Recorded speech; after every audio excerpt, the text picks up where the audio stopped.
Suatu hari, Rasulullah dan para sahabatnya sedang berkumpul, beliau lalu memberi pertanyaan, "Siapa di antara kalian yang bisa mengkhatamkan Al-Quran dalam waktu beberapa menit?" Para sahabat yang lain terdiam.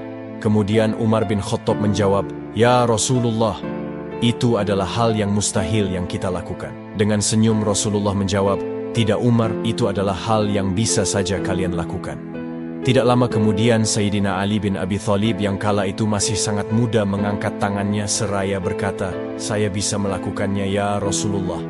Kemudian Rasulullah menjawab, "Wahai Ali, coba kemukakan pendapatmu." Kemudian Ali membaca surat Al-Ikhlas sampai selesai sebanyak 3 kali. Kemudian Rasulullah bersabda, "Barang siapa yang membaca surat Al-Ikhlas 1 kali, pahalanya sama dengan membaca 10 juz.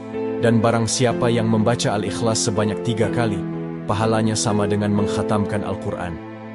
Di lain tempat di Masjid Quba, yaitu masjid yang pertama kali dibangun oleh Rasulullah, terdapat imam solat yang setiap setelah membaca surah Al-Fatihah, ia selalu membaca surat Al-Ikhlas. Para jamaah sampai terheran kenapa imam solat kami selalu membaca surat Al-Ikhlas. Kemudian salah seorang jamaahnya mendatangi Rasulullah dan mengadukan perihal imam solatnya itu. Setelah imam solat itu dihadapkan ke Rasulullah, Rasulullah bertanya, "Wahai sahabat, aku mendapat aduan dari kawanmu. Kenapa di setiap solatmu engkau selalu membaca surat Al-Ikhlas?" "Ya Rasulullah, saya mencintai Allah. Saking cintanya saya kepada Allah, saya senang membaca surat Al-Ikhlas."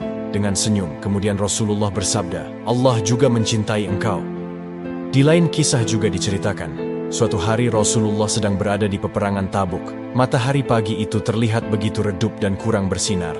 Tiba-tiba malaikat Jibril turun dan memberi kabar, "Wahai Muhammad, salah seorang sahabatmu Al-Muawiyah Al-Muzani telah wafat.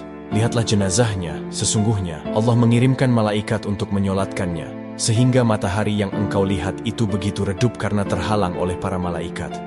Rasulullah pun bergegas pulang ke kota Madinah dan melihat jenazah Al-Muawiyah Al-Muzani. Ketika Rasulullah hendak mensolati jenazah Al-Muawiyah Al-Muzani, Rasulullah melihat di belakang barisan solatnya terdapat para malaikat yang ikut mensolati jenazah Al-Muawiyah Al-Muzani. Dalam satu saf tersebut terdapat 70.000 malaikat. Dan Rasulullah melihat sekitar 140.000 malaikat yang ikut dalam barisan solat jenazah Al-Muawiyah Al-Muzani. Setelah selesai solat, Rasulullah bertanya kepada Jibril, "Wahai Jibril, apa yang membuat para malaikat sebanyak itu ikut mensolati jenazah Al-Muawiyah Al-Muzani? Apa yang membuat Allah meninggikan derajat Al-Muawiyah ini?" "Wahai Muhammad, Allah meninggikan derajatnya dikarenakan ia gemar membaca surat Al-Ikhlas dalam setiap keadaan.